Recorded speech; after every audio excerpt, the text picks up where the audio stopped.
아멘. 네, 음악을 통해서 하나님께 영광 돌리고 또 은혜를 받았습니다. 이 시간에 또 말씀을 통해서 함께 도전받고 또 은혜 받는 귀한 시간 갖도록 할까요? 히브리서 12장 4절에서 6절 말씀을 같이 한번 보겠습니다.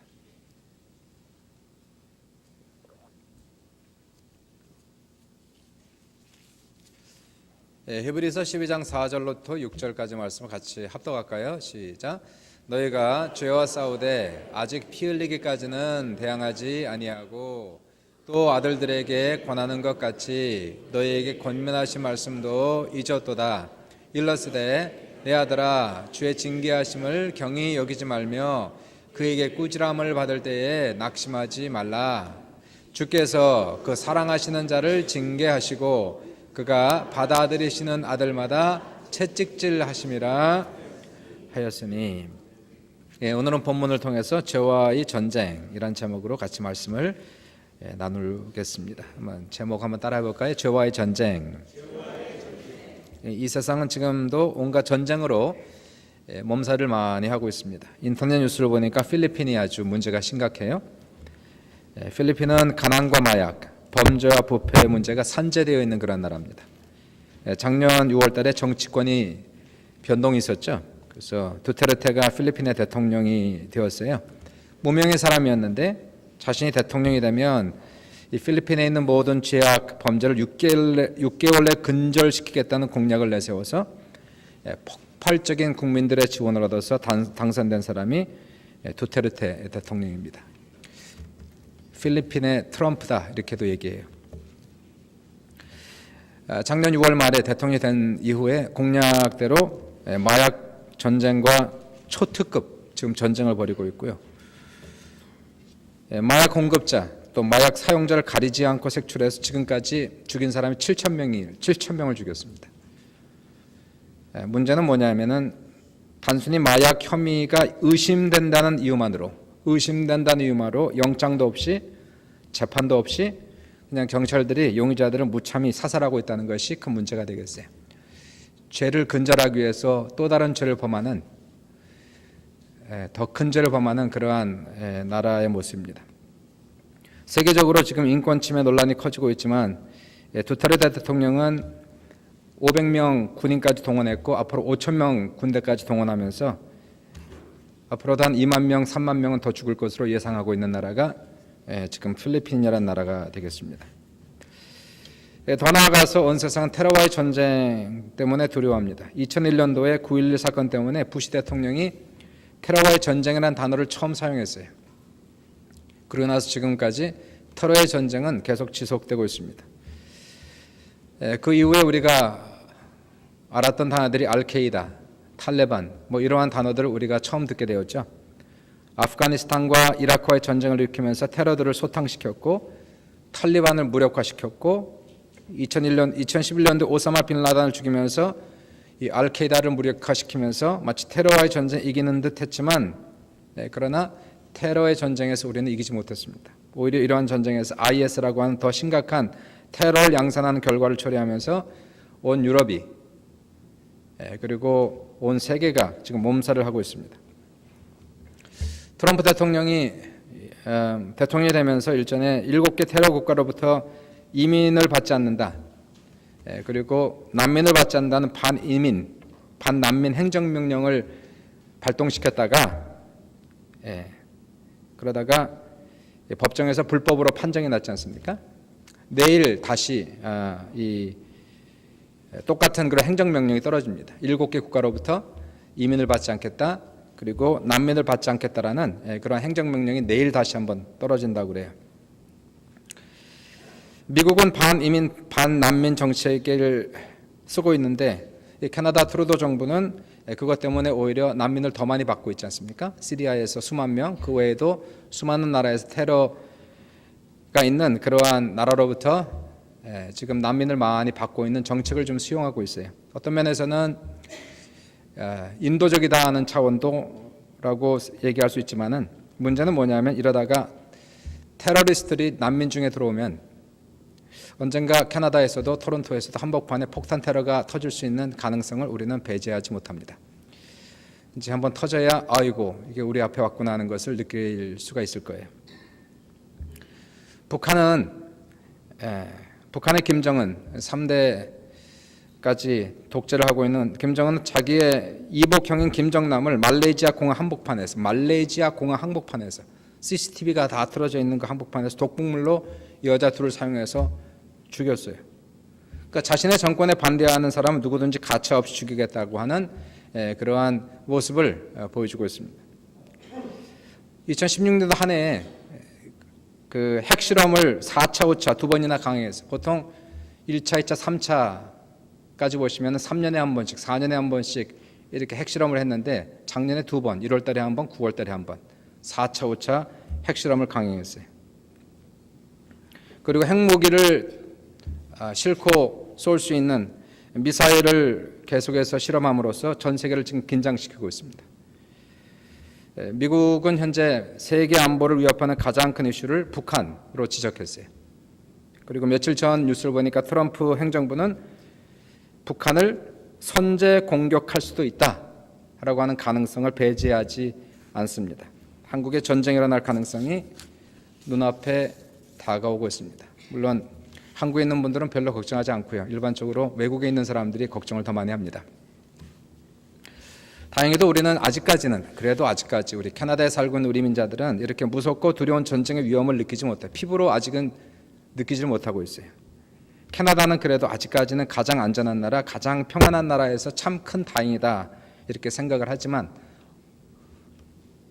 언제 우리에게도 이러한 위험이 닥칠는지 전쟁이 있을지 우리는 알지 못해요.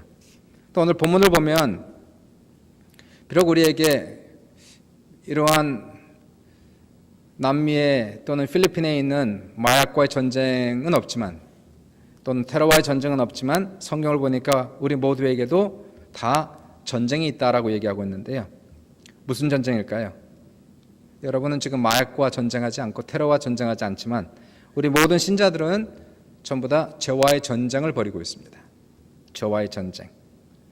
이 세상의 문제가 너무너무 많아요. 점점 더 문제가 심각해지고 있어요. 말세라고 얘기할 수밖에 없는 그러한 상황으로 지금 치닫고 있는데 이 세상의 모든 문제의 뿌리를 성경은 단어 하나로 얘기합니다. 그것을 죄라는 단어로 얘기하는 거예요. 죄라고 하는 sin 또는 헬라말로 하말티아라고 하는 이 단어는 화살이 관역에 명중하지 않았다 그런 뜻이에요. 화살은 우리 인생을 가리키고 관역은 주님의 뜻을 얘기하는 겁니다. 하나님의 뜻에 명중하지 않는 모든 인생은 다 죄인이다라고 얘기하는 거예요. 하나님의 뜻에 어긋나는 모든 사상, 행동들은 전부 다 죄라고 성경은 지적합니다. 공산주의, 인본주의, 물질 만능주의, 전부 다 하나님을 부정하는 사상들. 마귀는 이렇게 하나님을 대적하고 부정하는 사상들을 가져와서 이러한 사상들이 사람들의 생각과 마음을 지배하면 하나님을 부인하는 거예요. 하나님 앞에 불순종하는 거예요. 그리고 하나님을 대적하고 인류를 파괴하는 무서운 것이 죄라고 하는 겁니다. 죄는 우리가 가볍게 생각할 수가 없는 거예요. 죄는 무서운 겁니다. 죄라고 하는 것은 하나님께서 지으신 온 우주 만물을 파괴하는 장본인이 되는 겁니다. 인간의 마음을 황폐시키고 가정을 파괴시키는 주인공이 죄라고 하는 거예요. 더 나아가서 죄가 커지면 나라와 민족까지도 죄로 인해서 가난해지고 전쟁으로 인해서 폐허가 되고 있는 것이 바로 죄의 문제에 기인하고 있는 것입니다. 하나님은 죄인은 사랑하세요. 너무너무 사랑하셔서 그 아들 독생자 예수를 주시기까지 죄인을 사랑하시고 우리를 죄로부터 구원하기 원하시지만은 하나님은 죄를 너무 미워하십니다. 죄가 인생을 파괴시키기 때문에, 죄가 사람을 죽이기 때문에 하나님은 죄를 가장 미워하시는 거예요. 그래서 하나님께서는 창조 이래 이 세상의 죄와 전쟁을 선포하시고 지금까지 죄를 심판하고 계시는 심판주 하나님이세요. 온 세상이 죄로 인해 타락했을 때에 하나님께서는 노아의 홍수로 죄를 심판하셨어요. 온 세상에 호흡이 있는 사람과 동물들은 전부 다 하나님의 심판을 받아서 죽었습니다.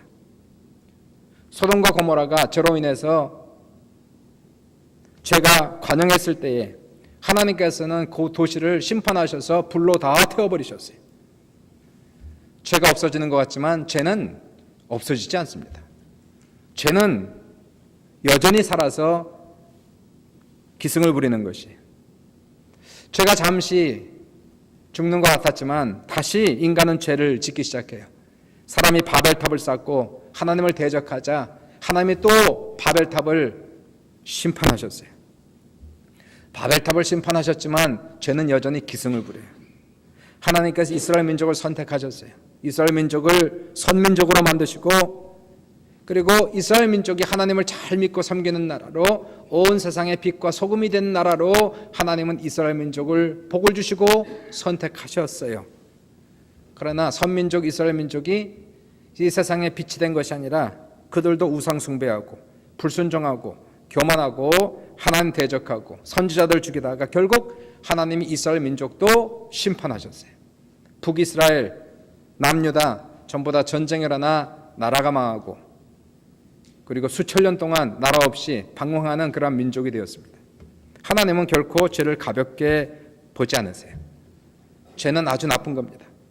작은 죄라는 것은 이 세상에 없어요. 선악과를 먹은 한 가지 죄, 하나님께서 먹지 말라고 한 그 선악과를 먹은 그 한 가지 죄, 인생의 눈에 볼 때 별거 아닌 것 같은 그 한 가지 죄, 그 죄가 온 세상을 타락시켰다는 거예요. 그러므로 우리는 결코 우리가 가지고 있는 작은 죄를 작다고 얘기하면 절대로 안 됩니다.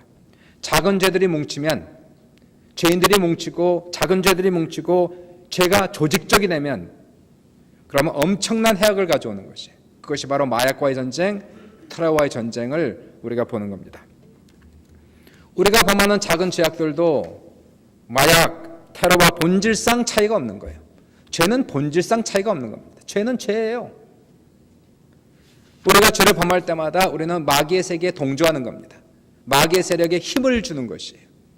그리고 거기에 연합하는 것이 바로 죄라고 하는 거예요.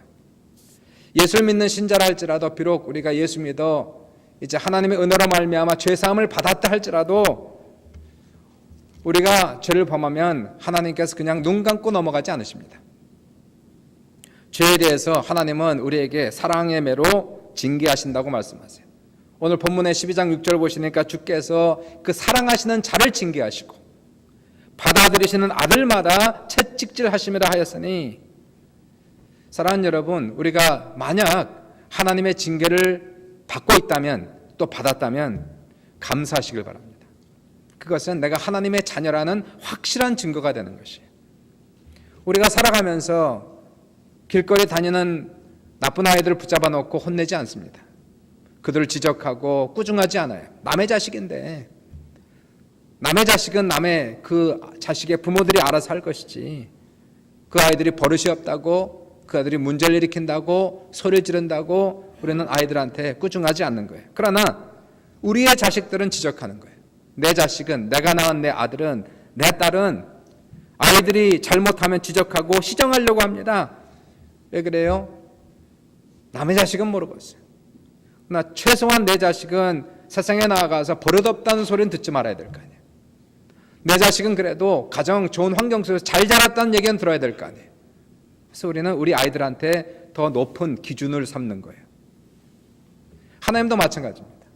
예수를 믿는 사람한테 우리에게 더 높은 것을 기대하는 것이 하나님의 자녀이기 때문에 그런 것이. 그래서 우리가 죄를 범하면 하나님이 다 눈 감아주시고 봐주시고 넘어가는 것이 아니라 오히려 사랑하시기 때문에 우리에게 징계의 매를 대신다고 성경은 얘기하세요. 더 나아가서 하나님이 주시는 징계가 축복인 것을 우리가 알아야 됩니다. 징계가 없으면 죄를 깨닫지 못하는 것이에요. 교만하면서도 혼나지 않으면 자신이 교만한지도 몰라요. 자신이 얼마나 못 듣는지도 몰라요. 본인이 얼마나 버릇이 없는지, 아이들을 징계하지 않으면, 꾸중하지 않으면 자기만 잘난 줄 아는 거예요. 교만하도 징계가 없으면 회개하지 않고 결국은 교만 때문에 넘어지고 망하고 그리고 눈물 흘립니다. 그러다가 비로소 우리는 깨닫는 거예요. 회개하는 거예요. 내가 얼마나 잘못됐는지, 내 안에 있는 교만함, 내 안에 있는 천박함, 내 안에 있는 거짓됨이 얼마나 큰지를 우리가 비로소 징계를 받으면서 깨닫고 회개하고 죄로부터 돌아서는 것은 큰 축복이라고 성경은 얘기하는 것이에요. 죄는 하나님을 화나게 하고 너무 슬프게 하는 거예요. 주님은 그 죄를 없애기 위하여 죄 문제를 해결하기 위해서 사랑하는 독생자 예수 그리스도를 이 세상에 보내시고 십자가에서 피 흘리시고 가시관을 쓰고 그리고 찢기시기까지 죄를 미워하시고 죄를 해결하시기 위해서 노력을 하셨어요. 우리가 죄를 범할 때마다 하나님이 슬퍼하십니다. 하나님이 속상해하시는 거예요. 왜냐하면 죄가 인간을 파괴하고 있기 때문에, 그걸 아시기 때문에 하나님은 죄를 미워하시는 거예요. 죄로 인해 가정이 파괴되고 부부간에 서로 원수가 되고 자녀가 큰 상처를 입고 불행하게 자라가고 다 죄 때문에 그런 거예요. 교회 안에도 이 사랑의 공동체, 믿음의 공동체, 예수 그리스도 공동체, 죄가 들어오면 서로 미워하고 시기하고 질투하고 원수가 되고 하나님의 교회가 서로 싸우고 갈라지고 쪼개지고 파괴되는 모든 것들은 죄로 인해서 일어나는 거예요. 그러므로 하나님을 사랑하는 사람들, 하나님을 경외하는 사람들은 반드시 우리에게 죄와의 전쟁이 반드시 있어야 된다는 것이. 고대 시대에 전쟁 영화를 이렇게 보시면은 전쟁할 때에 일렬로 이렇게 쓰고 그리고는 북을 치는 사람이 사기를 진작시키기 위해서 북을 치지 않습니까? 북 치는 사람들이 있어요. 동. 거기 서 있는 모든 군인들은 사기가 진작되는 거예요. 그러고 나서 대장의 명령이 떨어지는 순간 적진을 향해서 소리를 지르고 달려가는 거예요. 이것이 바로 오늘날 교회의 모습이 되어야 됩니다. 교회는 어떤 리조트에서 놀러 온 것이 아니에요. 교회는 물론 하나님의 은혜를 체험하는 그런 가정의 모습이기도 하지만 지금도 교회는 죄와의 전쟁을 벌이고 사단과 전쟁을 벌이고 있는 거예요. 수많은 죄악들, 이러한 죄악들을 향해서 오늘도 우리에게 천사들이 북을 쳐주는 거예요. 사기를 진작시키고 용기를 내라고. 그리고 우리의 대장 되신 예수님의 명령을 따라서 우리의 원수는 사람이 아니에요. 그럼 마귀가 원수가 되는 거예요. 마귀를 향해서 소리를 지르고 달려가 이 전쟁에 승리하는 우리 모든 성도들이 다 될 수 있기를 주님의 이름으로 축원합니다. 죄와의 전쟁에 승리하기 위한 몇 가지 요소가 있어요. 어떻게 하면 내 안에 있는 죄, 사회에 있는 이 죄를 싸워 이길 수가 있을까? 첫 번째는 먼저 우리가 죄인임을 스스로 깨달아야 됩니다. 고백해야 되는 거예요. 참 이것이 아이러니인 것이 우리가 죄를 미워하고 죄와 싸우는데요. 정말 죄를 미워해야 돼요. 정말 죄와 싸워야 됩니다. 그런데 실상은 그러면서도 우리가 죄를 벗어나지 못하고 있다는 것이 아이러니가 아닐 수가 없는 거예요. 죄와 싸울수록 죄가 얼마나 큰지를 우리가 알게 돼요. 죄악이 얼마나 무서운지를 우리가 깨닫게 돼요.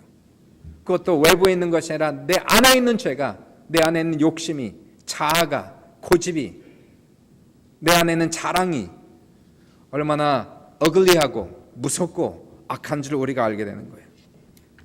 우리 안에 죄의 속성이 있어서 우리는 죄를 완전히 떠날 수는 없어요. 죄를 미워하면서도 죄가 가져오는 쾌락은 또 좋아합니다. 죄의 습성을 완전히 끊어내지 못하는 우리 자신을 발견해. 어쩌면 우리에게 자유한 날은 언제일까요? 죽는 날이 우리에겐 자유의 날이에요. 죽는 날이 죄로부터 완전한 자유를 얻고 주님처럼 온전해지는 그날까지 우리는 죄를 범할 수밖에 없어요. 우리가 아까 찬양했듯이 주님의 겸손함, 주님의 거룩함, 주님의 정직함 앞에서 우리가 발견하는 우리의 모습은 나의 교만함, 나의 천박함, 나의 거짓됨을 발견하는 것이에요.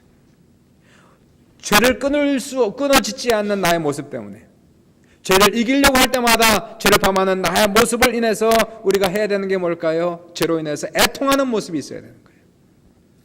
요즘에 교회가 너무 없어요. 죄 때문에 회개하는 모습, 죄 때문에 애통하는 성도들이 그렇게 많지 않습니다. 주님께서 팔복을 얘기하시면서 애통하는 자는 복이 있나니, 죄로 인해서 죄와 싸우다가 내가 죄를 범하는 나의 모습이 미워서 싫어서 속상해서 주님 앞에 눈물을 흘리는 그러한 성도가 복이 있다는 거예요. 애통하는 자는 복이 있나니 저희가 위로를 받을 것이며, 우리가 죄와 싸우면서도 죄를 범할 때마다 우리 신자들은 이 죄를 끊어내기 위해서 엄청난 노력을 기울여야 되는 거예요. 그리고 주님 앞에 고백합니다. 회개합니다. 자백합니다. 요한일서 1장 8절 9절에 말씀하시기를 만일 우리가 죄가 없다고 말하면 스스로 속이고 또 진리가 우리 속에 있지 아니할 것이요 그러나 만일 우리가 죄를 자백하면 나는 죄인입니다. 내가 죄를 범했습니다. 불순종했습니다. 주님 용서해 주세요라고 고백하면 그는 미쁘시고 의로우사 우리 죄를 사하시고 우리를 모든 불의에서 깨끗하게 하실 것이요 약속하고 있는 거예요. 죄를 이기고 죄를 끊어내려면 내가 죄인임을 알고 죄가 드러나고 회개가 첫 번째예요. 회개를 해야 끊어지는 거예요. 죄는 회개를 해야 주님이 도와주시는 거예요. 회개를 해야 주님께서 우리에게 죄를 이길 수 있는 힘과 능력을 주시는 것이고요. 죄와의 전쟁에서 두 번째 요소가 있어요. 어떻게 하면 이길 수 있을까요? 그것은 우리 안에 있는 소원과 결단으로 되는 거예요. 사람은 소원대로 되는 겁니다. 꿈은 이루어진다. 저는 믿어요. 꿈을 꾸면 이루어지는 거예요. 소원하면 소원대로 되는 것이에요. 하나님께서 하시는 방법이 참 놀랍습니다. 너희 안에 계시는 분은 하나님이시니 너희 속에 소원을 두고 행하게 하신다라고 얘기하고 우리가 소원을 두면 소원대로 행한단 말이에요. 부자가 되고 싶은 사람은 열심히 일하고 돈 벌고 공부를 잘하고 싶은 사람은 열심히 공부해서 성적이 소원대로 된단 말이에요. 소원대로 행하고 일한단 말입니다. 그럼 우리에게 무슨 소원이 있습니까? 우리에게는 무슨 꿈이 있습니까? 여러분 안에는 어떠한 소원이 있습니까? 어떠한 거룩한 소원이? 여러 가지 꿈이 있고 소원이 있겠지만 여러분 이런 소원은 있으세요? 여러분 안에 이 소원이 있습니까? 죄를 끊어버리고 싶은 소원이 있습니까? 죄로부터 자유해지고 싶은 소원이 있습니까? 주님을 닮아가고 조금 더 거룩하게 살고 싶은 소원이 있습니까? 물론 완전할 수는 없지만 죽는 그날까지 자유할 수는 없지만 날마다 주님을 닮아가는 주님처럼 변화하는 내 얼굴의 모습이나 언행심사 전체가 주님을 닮아가고 싶은 성결된 삶, 성별된 삶을 살아가고 싶은 소원이 있습니까? 이러한 소원과 결단이 없이는 결코 죄를 끊을 수가 없는 거예요. 소원이 있어야 소원대로 행하지요. 죄를 미워하고 죄를 끊어내려고 해야 되는데 그냥 죄를 가볍게 여기고 별거 아닌 것처럼 생각하고 죄에 대한 쾌락만 사랑하고 이러면 예수를 믿어도 결코 변화가 없는 거예요. 죄가 끊어지지가 않는 거예요.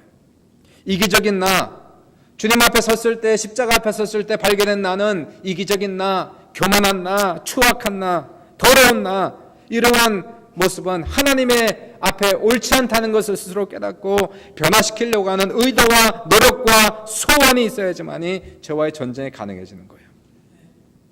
죄의 문제는 다른 사람에게 있는 게 아니라 나한테 있는 거예요. 죄를 지으면 사람들이 핑계를 댑니다. 사람을 비난을 합니다. 문제는 누구에게 있는데 결국 죄를 범한 나한테 있는 거거든요. 아담이 선악과를 먹었어요. 에덴 동산에서 선악과를 먹고 하나님께서 나타나서 아담에게 추궁을 하셨어요. 내가 선악과를 먹었느냐? 아담이 거기에서 회개하고 주님이 용서를 구했다면 아마 역사가 바뀌었을 것이에요. 그러나 아담은 그렇게 하지 않고 비난했어요. 핑계를 댔어요. 저 여자가 내 아내가 선악과를 주어서 내가 먹었나이다. 더 나아가서 하나님을 비난했어요. 하나님께서 주신 그 여자가 그 왜 언제 내가 원했습니까? 주님? 왜 주셔가지고 그 여자를 언제는 주님께서 하와를 주셨을 때 너는 뼈 중에 뼈 살 중에 살이다 그렇게 사랑했던 때는 언제고 막상 문제가 터지니까 비난하는 거예요. 아내를 비난하고 남편을 비난하고 누구를 비난하고 누구 때문에 결국 문제는 거기 있는 게 아니에요. 우리는 죄를 범하고 핑계를 대면 안 됩니다. 누구를 비난하고 원망하면 안 됩니다. 문제는 나한테 있는 것을 깨닫고 스스로 나를 변화시키고자 하는 그러한 결단과 노력과 꿈과 소원이 있으면 주님이 도우셔서 우리에게 힘을 주시고 능력을 주셔서 어제보다 오늘이 오늘보다 내일이 작년보다 올해가 올해보다 내년이 점점 더 주님을 닮아갈 수 있는 나를 그토록 묶고 있었던 이 죄악의 권세와 사슬을 끊어버리고 우리는 조금 더 나은 모습으로 주님을 향해 갈 수 있는 놀라운 은혜가 우리 모두에게 넘칠 수 있기를 주님의 이름으로 축원합니다. 세 번째 마지막에 죄와의 전쟁에서 이기기 위한 한 가지 조건이 더 있어요. 그것은 규칙적인 경건한 신앙생활이다. 이렇게 얘기해요. 규칙적인 경건한 신앙생활. 여러분, 우리 말에 맹모 삼천지교란 말이 있지 않습니까? 맹자를 키우기 위해서 그 어머니가 몇 번을 이사를 했다는 거예요. 왜 그럴까요? 분위기 때문에 그런 거예요. 분위기 때문에. 맹자에게 중요했던 것은 분위기, 좋은 분위기, 공부하는 분위기를 주기 위해서 서당 옆으로 이사를 갔더니 그제서야 맹자가 공부를 하더라는 얘기예요. 사람은요, 분위기의 영향을 아주 많이 받아요. 친구의 영향을 너무나 많이 받는 거예요. 주변에 어떠한 사람이 있느냐에 따라서 같이 동조하는 거예요. 까만색 옆에 있으면 까만색이 되고 하얀색 옆에 있으면 하얀색이 되는 것이 사람의 특성이라는 거예요. 우리가 죄와 싸우고 진정한 경건한 삶을 살아가기 위해서는 어떻게 해야 될까요? 경건한 분위기를 찾아가는 거예요. 규칙적으로 예배를 드리고 말씀을 듣고 기도하고 신앙이 좋은 사람들과 교제하는 것은 얼마나 중요한지 모릅니다. 여러분이 오늘 시간 이 자리에 나와서 예배를 드리는 것이 얼마나 중요한지 본인도 몰라요. 저희 교회 청년들이, 많은 청년들이 왔다 갔어요. 그렇죠? 우리가 많이 나올 때는 한 35명까지도 이렇게 나왔어요. 많은 아이들이 한국에서 불신자로 왔다가 어찌저찌 전도받아 우리 교회 와서 예수를 믿게 되고 은혜를 체험하고 열심히 신앙생활하다가 시간이 되어서 한국으로 돌아간 청년들이 상당수가 됩니다. 얼마나 많은지 셀 수도 없을 정도로 많아요. 그런데 듣기로는 안타깝게도 그 많은 은혜 받고 신앙생활했던 청년들이 한국에 돌아가선 소수만이 스스로 교회를 찾아가고 지금도 신앙생활을 하고 있다는 거예요. 다수는 교회를 아예 안 다닌다는 거예요. 신앙과 거리가 먼 생활을 지금 하고 있다는 거예요. 왜 그럴까요? 분위기예요. 신앙이라고 하는 것은 쌓이는 데는 시간이 많이 걸리는 거예요. 불신자로 됐다가 예수를 믿기까지 한참 걸리고요. 초신자가 됐다가 이제 신앙이 조금 더 있기 위해서 또 시간이 많이 걸리는 거고요. 정말 이제는 환경에 관계없이 독립적인 신앙을 하려는 오랜 세월이 걸리는 거예요. 그렇게 신앙생활이라는 것이 쌓이는 데는 오래 걸리지만 신앙을 까먹는 것은 잠깐이면 까먹습니다. 돈도 버는 건 어렵지만 까먹으려면 잠깐이면 까먹는 거예요. 여기서 신앙생활하다 간 아이들이 소수는 그래도 감사하게 교회를 찾아가서 신앙생활 잘한다는 얘기를 듣지만 많은 경우에 청년들이 신앙생활하는 분위기가 아닙니다. 노는 분위기, 교회 생활하는 분위기가 아니에요. 그런 분위기에 휩쓸리면 수년 동안 쌓았던 신앙이 딱 몇 개월이면 없는 거예요. 그 청년들 지금도 잘했으면 좋겠는데 지금 어디 있는지 모릅니다. 죄와의 전쟁에서 우리는 결코 혼자 할 수 없다는 걸 아셔야 되는 거예요. 함께 신앙생활을 해도 세상 유혹이 심하고 시험에 들고 죄를 범하는데 혼자서 신앙생활 유지한다는 것은 불가능한 거예요. 교회를 규칙적으로 다니면서 예배를 드리고 성경을 읽고 기도하는 신앙의 보금자리가 필요한 거예요. 여러분이 오늘도 예배를 드리고 말씀을 듣고 기도하고 가는 것이 별거 아닌 것 같지요? 이거 엄청나게 중요한 신앙생활에 들어가는 거예요. 예배를 통해서 한번 예배를 드리고 가면은 뭔가 그래도 가져가는 거예요. 은혜가 묻어가는 거예요. 하나님의 임재가, 이곳은 하나님의 성령이 계신 곳입니다. 이 자리에서 예배를 드리고 갈 때 나도 모르지만은 뭔가 하나님의 은혜를 가져가고 하나님의 임재를 가지고 가면서 한 주간 살아가는데 힘을 얻게 되는 것이고 죄와 싸워서 이길 수가 있게 되는 것이에요. 저는 한국을 이렇게 다녀오시는 분들을 가끔 봐요. 오랫동안 다녀오시는 분들. 이렇게 보면요, 눈빛이 틀려요. 많은 사람들이 얼굴빛이 틀려요. 은혜 생활 안 했어요. 한국에서. 여기서 늘상 예배를 드리다가 어떤 분들은 가면은 교회도 제대로 안 다닙니다. 성경도 제대로 안 읽습니다. 저는 보면 알아요. 이 사람이 신앙생활 제대로 하고 돌아온 건지 그냥 놀다 온 건지를 보면 안다는 것이. 저도 느낍니다. 3주 정도 한국을 갔다 오면은 물론 저도 가서 예배를 드리고 붕에도 참석하고 하지만 그러나 벌써 신앙의 보금자리를 떠나서 3주를 갔다 오고 여행을 갔다 오면 벌써 내 자신이 흐트러져 있는 나 자신을 발견하는 거예요. 그래서 하루 금식을 해야 돼요. 금식하고 다시 신앙의 복음절을 찾아가지 않으면 나도 흔들리는데, 이 중에 안 흔들린 사람이 있을까요?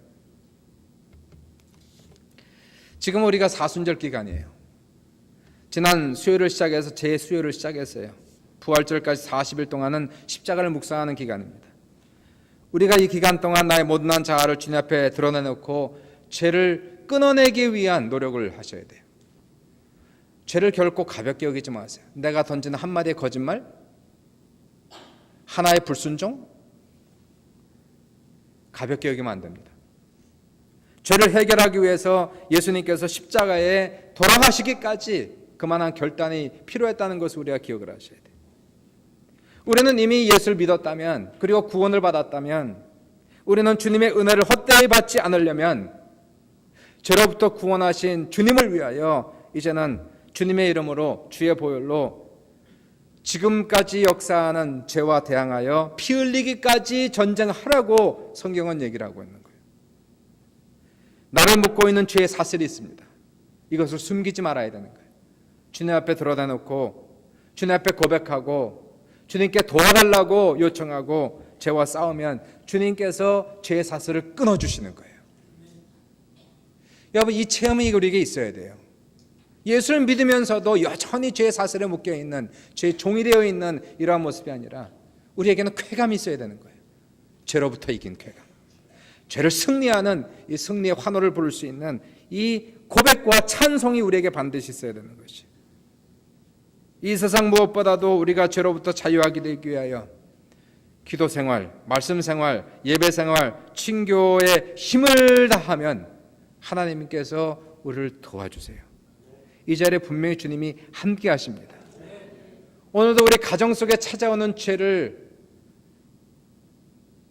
경시 여기지 마시고, 내 안에 있는 죄의 문제를 가볍게 생각하지 말고, 예수님께서 이 자리에 계시고 성령께서 이 자리에 계실 때 그분께 도움을 요청하세요. 하나님은 강하십니다. 죄를 끊어내십니다.